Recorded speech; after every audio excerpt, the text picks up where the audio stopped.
Last example I'll use, I think we've driven the point home.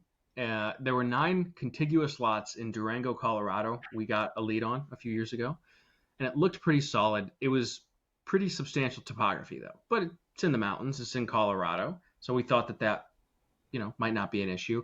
And long story short, we went through all the due diligence. We met with planning and zoning, and what we found was the cost to do the grading, to mitigate everything they wanted, to build a whole cul-de-sac because they wanted enough space for a fire truck to turn around, just didn't make sense. But I like this example because not too far away is Telluride, or even a little further north is Aspen, and those places are so expensive and so desirable and in demand that those lots absolutely would be bought and built on by somebody because the demand is so high there. And that's a really extreme example, but it really just drives home the point. So at the end of the day, how do you figure this out? Well, if you have a regrid or land ID on one screen and Zillow on the other, and you're looking at a flood zone or wetlands, you can quickly see, okay, are any of the lots trading in the flood zone or wetland? That one's easy to figure out. And then when it comes to the perk test, the topography, that's more a matter of just talking to local experts, builders, realtors, and they can quickly clue you in on,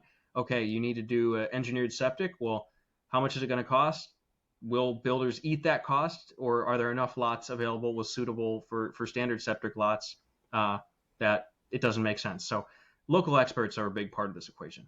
Yep. Do not be afraid to pay engineers for their time to figure it out with a specific lot you have, or just to consult with them to get all the information you need. Because you could look at that map that we just had up for Florida and be like, oh, this is killer. I found a bunch of vacant lots with nice homes all around.